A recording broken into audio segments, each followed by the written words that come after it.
SSC exam 2023 में आप लोगों का स्वागत है।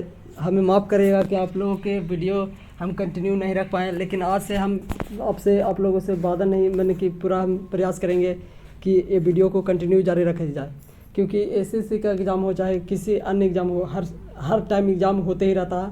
तो आप लोग बेफिक्र होकर जीके को, मेरे प्रैक्टिस सेट को देखते रहिए और जो भी हम बताते हैं उसको नोट करिए, तो आपको ज़्यादा बेनिफिट मिलेगा। चलिए स्टार्ट करते हैं। सबसे पहले एक कोट के साथ कि हमें भी एक कंटिन्यूअस प्रयास करना चाहिए। एक रास्ता खोजो, उस पर विचार करो और विचार को जीवन बना लो। उसके बारे में सोचो, सपना देखो और जियो। मस्तिष्क, मांसपेशियाँ, शरीर के प्रत्येक भाग में उस विचार को भर दो जो यही सफलता का एक रास्ता है। जैसे आपको जीके में कठिनाई होता है, चाहे किसी भी सब्जेक्ट में कठिनाई होता है, तो उसको आप लोग उस पर विचार कीजिए और उस पर काम करते रहिए, तो आपको ये रास्ता मिल जाएगा। चलिए स्टार्ट करते हैं। इस वीडियो को ध्यान से देखिएगा, ऐसा नहीं कि कम समय में छोड़ छाड़ के भाग जाए, नहीं। इस वीडियो को पूरा देखिए। थोड़ा सा समय ज़्यादा लग सकता है, 15 मिनट से 17 मिनट लग सकता है, लेकिन आपको इतना एक्सप्लेनेशन मिलेगा कि आपको मौक देने की भी इसमें आवश्यकता नहीं है कि मौक देंगे, मौक में एक्सप्लेनेशन भी इतना नहीं दिया रहेगा। चलिए स्टार्ट करते हैं। पहला क्वेश्चन क्या है कि सामाजिक धार्मिक समुदाय की स्थापना राजा राम मोहन राय के द्वारा की गई थी। तो सबसे पहले बात की जाए, राजा राम मोहन राय जिन्होंने बहुत आधुनिक भारत के जन्मदाता इन्हें कहा जाता है। इन्होंने फारसी भाषा, अंग्रेजी भाषा, उर्दू भाषा, संस्कृत, बहुत सारे विषयों में महारत हासिल किया भाषा में। उन्होंने स्थापना किया था ब्रह्म समाज के 1828 ईस्वी में, जिसमें क्या कहा गया था कि जिसमें बाल विवाह, सती प्रथा, इस बाल विवाह के लिए तो अन्य भी बहुत सारे हैं, लेकिन सती प्रथा के लिए मेन इनको जाना जाता है कि सती प्रथा को रोक लगाए थे इन्होंने। किसकी सहायता से? तो विलियम बेंटिंग की सहायता से। उस समय गवर्नर जनरल कौन था भारत का? तो विलियम बेंटिंग की सहायता से इन्होंने ब्रह्म सती प्रथा का रोक लगाया था। और किस समाज के जरिए? तो ब्रह्म समाज के जरिए। चलिए अगला क्वेश्चन क्या है, दिल्ली सल्तनत के दौरान उलेमा शब्द का क्या संबंध था? देखिए, दिल्ली सल्तनत के दौरान उलेमा एक प्रकार का पंडित, जो ज्ञात लोग थे, जो बहुत ज़्यादा जानकारी रखते थे, वो धर्म के बारे में, न्याय शास्त्र की जानकारी देते थे, उन्हीं को उलेमा कहा जाता था। दिल्ली सल्तनत में जो भी साझा सुनाना है, चाहे फैसला लेना है, तो उलेमा ही इसको, विद्वान, धर्मशास्त्री, न्यायशास्त्री ही इससे जुड़े हुए हैं। अब देखिए, ग्राम राजस्व अधिकारी को सूबेदार कहा जाता था, याद रखिएगा। अगला क्वेश्चन क्या है, 2008 से लेकर 10 तक मंदी का कारण हुई बेरोजगारी किस प्रकार की बेरोजगारी का उदाहरण है? तो ये एक प्रकार का चक्रीय बेरोजगारी है। अगर बात की जाए प्रमुख रूप से, हम लोग चक्रीय हो गया, संरचनात्मक हो गया, मौसमी बेरोजगारी हो गया, ये सब प्रच्छन्न बेरोजगारी हो गया, ये सब प्रमुख बेरोजगारी है। तो आप लोगों को हम बेरोजगारी से रिलेटेड एक लिस्ट प्रोवाइड करते हैं, तो उस बेरोजगारी से आप लोग देखकर उसको नोट कर लीजिएगा। चलिए बताते हैं। देखिए, बेरोजगारी तब, ये जो बेरोजगारी है, चक्रीय बेरोजगारी कब होता है? जब मांग में क्या होता है? गिरावट होता है। मांग में क्या होगा? गिरावट हो जाएगा, तब ये चक्रीय बेरोजगारी के अंतर्गत आता है। देखिए, प्रच्छन्न बेरोजगारी यह तब होता है जब आवश्यक से अधिक राशि लोगों को रोजगार दे दिया जाता है, तो उसे प्रच्छन्न बेरोजगारी कहते हैं। ऋतुकालीन बेरोजगारी, जैसे मौसम के दौरान बरसात में आपको धान रोपने का मौका मिल गया, फिर जब ठंडा टाइम में जब काटने के समय, गेहूँ काटने के समय आया, तो उसमें आपको रोजगार मिल गया, तो वो कहलाता है मौसमी ऋतुकालीन बेरोजगारी। संरचनात्मक बेरोजगारी क्या है? एक प्रकार के जो आदमी शिक्षित, संरचनात्मक मैंने आर्थिक संरचना से, जैसे कोई अमूल्य कंपनी है, उसमें कोई व्यक्ति काम कर रहा था, तो उससे रिलेटेड काम अगर उसके अकॉर्डिंग काम नहीं है, तो उसको निकाल दिया जाता है, तो वो क्या कहलाता है? संरचनात्मक बेरोजगारी। तकनीकी बेरोजगारी क्या है कि आजकल देख रहे हैं कि मानव से ज़्यादा आधुनिक विकास हो गया, तो उसमें क्या हो रहा है कि मानव को हटाकर उसके जहाँ पर मशीनरी को रखा जाता है, तो उसमें तकनीकी बेरोजगारी आ जाता है। एक हो गया प्रतिरोधात्मक बेरोजगारी, जब लोग स्वेच्छा से किसी, जैसे आप इंजीनियरिंग के डिग्री रखे हुए हैं, लेकिन आप उससे छोटे तबके के जॉब को लेते हैं, तो उसमें क्या होता है? प्रतिरोधात्मक बेरोजगारी। आप नहीं चाहते भर में उस जॉब को ले रहे हैं, तो वो प्रतिरोधात्मक बेरोजगार हो गया। एक होता है जो कृषि संरचनात्मक बेरोजगारी में कृषि वाला भी बेरोजगारी आ जाता है, जिसमें क्या होता है कि आपको आवश्यकता है 2 किसान को, लेकिन आप उसमें 3 से 4 कृषि किसान लगे हुए हैं, तो आपका जो उत्पादकता है जो सेम है, लेकिन आदमी कितना है? ज़्यादा है, तो वो भी एक प्रकार का संरचनात्मक बेरोजगारी में आता है। अगला क्वेश्चन है कि निम्नलिखित में से कौन सा पादप उत्तक मृदा को, जल को और खनिज को, पोषक तत्वों को तने तक पहुंचाता, पत्तियों तक पहुंचाता है? तो देखिए, दो प्रकार के, एक अस्थायी ऊतक होते हैं, एक अस्थायी ऊतक होते हैं। अस्थायी ऊतक में जिसे हम कम्प्लेक्स भाग में बांटते हैं, दो प्रकार का होता है, जाइलम एवं फ्लोएम। फ्लोएम का काम क्या है कि जो खनिज, फलों में जो भी खनिज पदार्थ है, ठोस कि भोजन ले जाने का काम करता है कौन, फ्लोएम। लेकिन जाइलम है जो भी जड़ से अपने पानी के रूप में, मतलब जो जल के रूप में हो तो उसे ले जाने का काम करता है कौन, जाइलम। जाइलम में देखिए मेन प्रकार, चार प्रकार के पदार्थ पाए जाते हैं जो इस प्रकार है, देखिए बताते हैं। थोड़ा सा वीडियो लॉन्ग बन सकता है लेकिन घबराइएगा नहीं, आप इस वीडियो को ज़्यादा से ज़्यादा देखिए तो आपको फायदा मिलेगा। देखिए प्लांट के, देखो प्लांट टिश्यू को दो भागों में बांटा गया, एक मेरिस्मेटिक जिसमें विभाजन हो जाता है और एक परमानेंट जिसमें विभाजन नहीं होगा। मेरिस्मेटिक में एपिलीय मैंने शीर्ष की तरफ भाग वृद्धि करता है। इंटरकेलारी जिसे पेड़ है तो इस शीर्ष से जो भागता है उसे एपिकल टिश्यू कहते हैं। इंटरकेलारी क्या होता है कि जैसे तना का विकास होता है तो वो तना का जो विकास होता है इंटरकेलारी से होता है। एगो लाइटरल मीन्स चौड़ाई, जो जब पेड़ वृद्धि होता है तो उसका चौड़ाई भी तो साथ साथ वृद्धि होगा, तो उसमें लाइटरल वृद्धि होता है। तो दो प्रकार के प्लांट टिश्यू के, पहला मेरिस्मेटिक टिश्यू तो दूसरा परमानेंट टिश्यू। मेरिस्मेटिक टिश्यू में विभाजन होगा लेकिन परमानेंट टिश्यू में विभाजन नहीं होगा। अब परमानेंट टिश्यू भी दो प्रकार के हो गए, पहला सिंपल टिश्यू, दूसरा कम्प्लेक्स टिश्यू। सिंपल टिश्यू को तीन भागों में बांटा गया, पैरेन्काइमा, कोलेनकाइमा तथा स्क्लेरेन्काइमा। देखिए पैरेन्काइमा, कोलेनकाइमा हो गया। अब कम्प्लेक्स की इसमें बात किया गया तो कम्प्लेक्स में दो प्रकार के बांटा गया, जाइलम तथा फ्लोएम। जाइलम में देखिए जाइलम का काम क्या है, जल को ले जाना, तथा फ्लोएम को काम क्या है, जो भी पदार्थ बने भोजन को ले जाना। तो देखिए जाइलम में चार प्रकार से बना होता है, पहला ट्रैकिड्स, दूसरा वैसल, तीसरा जाइलम फाइबर तथा चौथा जाइलम पैरेन्काइमा। इसमें पूछ देगा कि जीवित एकमात्र कौन है जो जाइलम में जीवित है, तो वो है जाइलम पैरेन्काइमा, न तो सभी मृत होते हैं, मृत कोशिका होते हैं, याद रखिएगा। चलिए अगला क्वेश्चन पर चलते हैं। किसी अम्ल और किसी क्षार से बीच होने वाले अभिक्रिया को क्या कहते हैं, तो कहलाता है उदासीनीकरण अभिक्रिया। जैसे उदासीनीकरण में क्या हो गया कि जब एक हाई बेस से तथा एक हाई लेवल के एसिड से जब रिएक्शन कराते हैं तो उससे जो बनता है, तो जैसे NaOH प्लस HCl से रिएक्शन कराएं तो हमको बन गया NaCl। तो ये क्या है, एक लवण है और प्लस रिलीज होगा साथ में जल। तो जब किसी अम्ल तथा क्षार से अभिक्रिया कराएंगे तो उस अभिक्रिया को क्या कहते हैं, उदासीनीकरण अभिक्रिया। इसमें एक लवण तथा एक जल का निर्माण होता है, याद रखिएगा। कर्नाटक के गुलबर्मा में स्थित बहमनी स्मारक किस शैली को दर्शाता है, तो ये दक्कन शैली को दिखाता है। देखिए नागर शैली है जो उत्तर भारत में जितनी प्रकार की मूर्तियाँ बनाई गई है वो सभी नागर शैली के अंतर्गत आता है। द्राविड़ शैली में क्या होता है कि जितना भी दक्षिण भारत में जो बनाए गए मंदिरों की शैली वो द्राविड़ शैली है। बेसर शैली क्या है, बेसर शैली जो उत्तर तथा साउथ तथा नॉर्थ के बीच में जितने भी, जैसे कर्नाटक हो गया, कर्नाटक तो साउथ में ही आ जाता है, महाराष्ट्र हो गया, ये सब बेसर शैली में बनाया गया। लेकिन एक सबसे बेसर शैली का सबसे प्रसिद्ध मंदिर है होयसाल की मंदिर, होयसाल जो कर्नाटका में स्थित है, वो बेसर शैली में ही मंदिर बनाया गया है, होयसाल की मंदिर, याद रखिएगा। ए life of the genius the man who is new infinity पुस्तक के लेखक कौन है, श्री रामानुजन। ये एक मैथमेटिशियन थे, बहुत कम समय में ही इन्होंने ही इन्फिनिटी पर काम किया था, याद रखिए। ये इनका जन्म तमिलनाडु में हुआ। आर्यभट्ट जानते हैं कि शून्य का खोज इन्होंने किया था, आर्यभट्ट। और भारत का सबसे पहला उपग्रह आर्यभट्ट के नाम से ही जाना जाता है। उसका प्रक्षेपण कब हुआ था, 1975 ईस्वी में। किस केंद्र शासित प्रदेश का अपना उच्च न्यायालय है? देखिए एकमात्र एक केंद्र शासित प्रदेश है जिसका अपना खुद का उच्च न्यायालय जो है दिल्ली। देखिए दादर एवं नागर हवेली बॉम्बे प्रेसिडेंसी के अंतर्गत आता है, बॉम्बे में ही इसका उच्च न्यायालय है। चंडीगढ़ हरियाणा, पंजाब और चंडीगढ़ का एक साथ है। अंडमान निकोबार द्वीप समूह का कोलकाता में तथा एक लक्षद्वीप है, लक्षद्वीप का आता है किसमें, केरल में। अंडमान निकोबार द्वीप समूह का किसमें आ गया, कोलकाता में। अंडमान निकोबार द्वीप समूह कोलकाता, दादर एवं नागर हवेली मुंबई तथा चंडीगढ़ किसमें आ गया, पंजाब वाला में आ गया। एक याद रखिएगा लक्षद्वीप, लक्षद्वीप किसके अंतर्गत आता है, तो वो केरला के अंतर्गत आता है।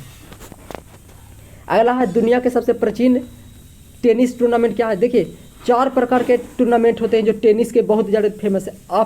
आसफा आ से ऑस्ट्रेलिया हो गया, और फिर होता है दूसरा हो जाता है, रुकिए अफवाह होता है, रुकिए सबसे पहले होता है, देखिए जनवरी के माह में होता है ऑस्ट्रेलिया ओपन, सबसे पहले रही जा रहे तना।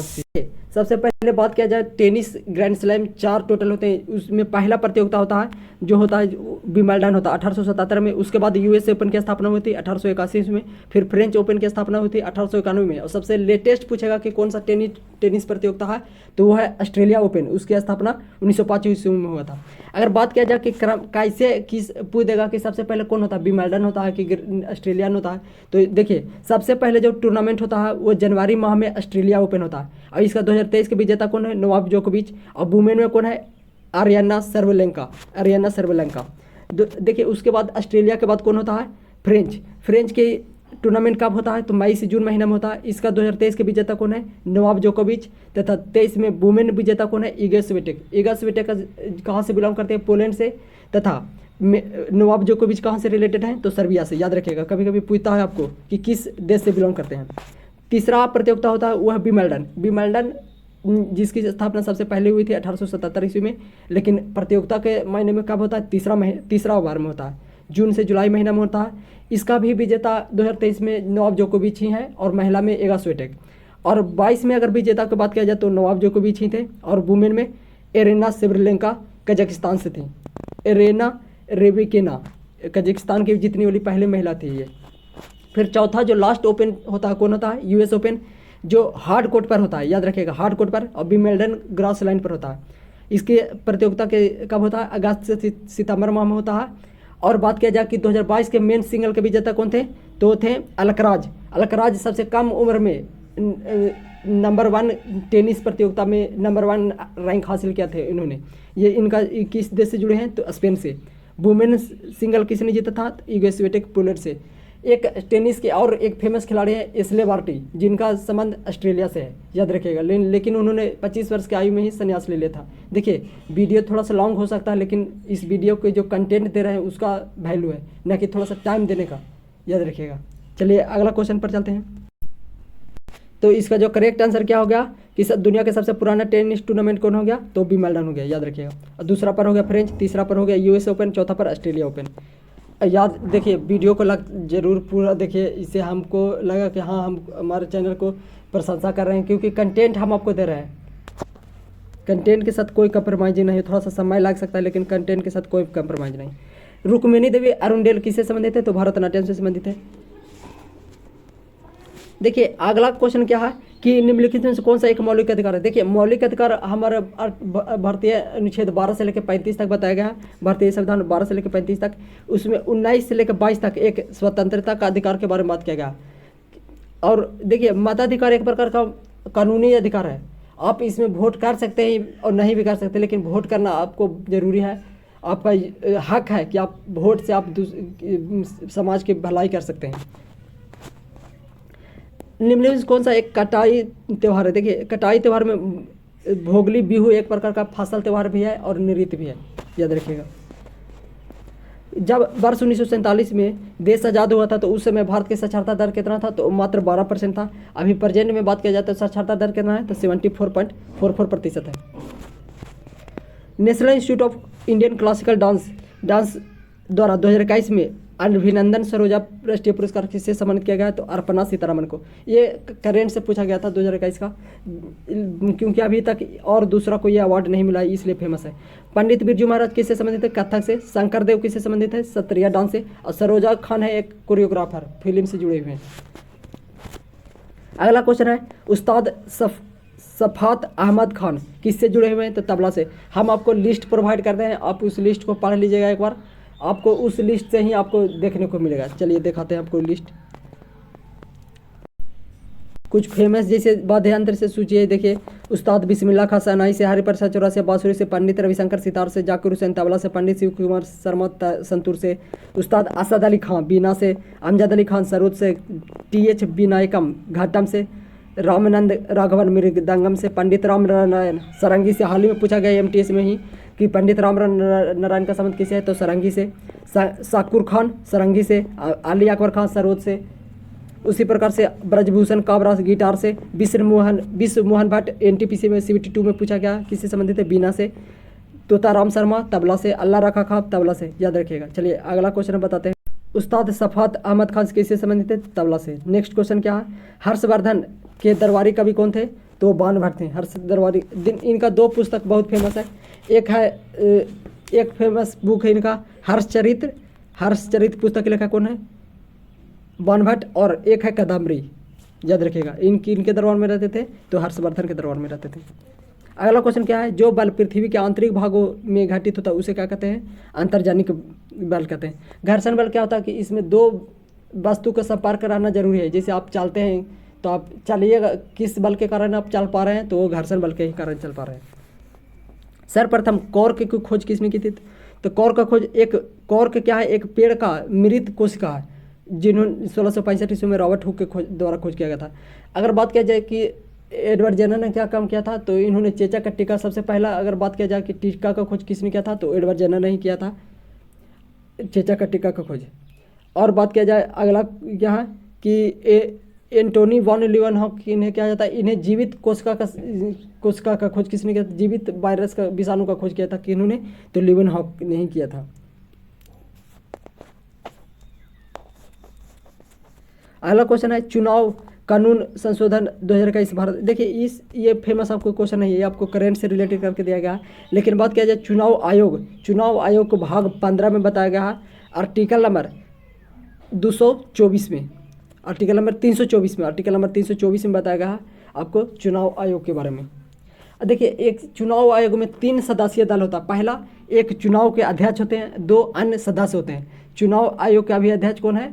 तो वह है राजीव कुमार। प्रार्थना समाज के संस्थापक कौन है? तो प्रार्थना समाज की स्थापना 1867 ईस्वी में किया गया था आत्माराम पांडुरंग के द्वारा। किस राज्य सरकार ने पंचामृत योजना शुरू की? देखिए पंचामृत योजना की शुरुआत उत्तर प्रदेश सरकार के द्वारा किया गया था। माँ योजना, देखिए एक माँ योजना चलाया गया है जिसमें 5 रुपये में आपको भोजन करवाया जाता है। ओपन क्लास योजना भी पश्चिम बंगाल सरकार के द्वारा ही शुरू किया गया है। अगला क्वेश्चन क्या है कि सरकार का हस्तक्षेप चाहे वह मांग का विस्तार करने के लिए हो अथवा काम करने के लिए, यह क्या कहलाता है? स्थिरीकरण कार्य कहलाता है। यह इकोनॉमिक्स से रिलेटेड क्वेश्चन है, तो आप लोग याद कर लीजिएगा कि अगर अगला बार क्वेश्चन ये आपको दिखे कहीं भी तो आप करेक्ट आंसर कर पाए। हॉकी, एक टीम में हॉकी प्लेयर कितना खिलाड़ी? ये तो हल्का पूछ दिया आपको कि हॉकी में खिलाड़ियों की संख्या कितनी होती है? 11। नेट बॉल में खिलाड़ियों की संख्या कितनी होती है? 7 होती है। और बात किया जाए कि 7 में किसी मतलब कबड्डी में होता है। बेसबॉल में प्लेयरों की संख्या कितना होता है? 9 होता है। अगर रग्बी में बात किया जाए तो 15 होता है। किस नदी को दक्षिण गंगा के नाम से भी जाना जाता है? तो गोदावरी को दक्षिण गंगा के नाम से जाना जाता है। कावेरी को दक्षिण भारत की गंगा के नाम से जाना जाता है, याद रखिएगा। अगला क्वेश्चन है गोरखपुर के किस रेलवे जोन के अंतर्गत आता है? तो भारत में अभी 19 रेलवे जोन बन गया, 19 रेलवे जोन है। और उसमें सबसे लेटेस्ट है दक्षिण पूर्वी तटीय रेलवे जोन, जिसका मुख्यालय विशाखापट्टनम में है। ये बात किया जाए तो गोरखपुर किस में आता है? उत्तरी पूर्वी रेलवे जोन में आता है। हम आपको ये लिस्ट प्रोवाइड कर देते हैं, आप इसको पढ़ लीजिएगा। देखिए मध्य रेलवे का मुख्यालय, सेंट्रल रेलवे का मुख्यालय, देखिए मुंबई में 2 गो है, कलकत्ता में 2 गो है डिवीजन, 2 गो मुख्यालय है। पहला मध्य रेलवे मुंबई, पश्चिम रेलवे भी मुंबई, उत्तर रेलवे दिल्ली, पूर्वी रेलवे कलकत्ता, दक्षिण चेन्नई, पूर्व मध्य रेलवे हाजीपुर, पूर्वी तट रेलवे भुवनेश्वर, उत्तर मध्य रेलवे इलाहाबाद, पूर्वोत्तर रेलवे गोरखपुर, पूर्वोत्तर सीमा गुवाहाटी, उत्तर पश्चिम जयपुर, दक्षिण मध्य सिकंदराबाद, साउथ सेंट्रल जिसको कहते हैं, दक्षिण पूर्व मध्य बिलासपुर, दक्षिण पूर्व कोलकाता, दक्षिण पश्चिम हुबली कर्नाटका वाला में चल जाता है, दक्षिण तटीय विशाखापट्टनम सबसे लेटेस्ट है, और पश्चिम मध्य जबलपुर, कोलकाता मेट्रो कोलकाता जो अभी लागू नहीं, डिवीज़न लागू नहीं हुआ। तो ये देखिए रेलवे जोन है। आप इसको रोक कर पॉज करके वीडियो को देख सकते हैं। चलिए आपको वीडियो कैसा लगा? 20 मिनट में आपको हम ये जीके का वीडियो कंप्लीट कर पाए हैं, थोड़ा सा टाइम के लिए सॉरी।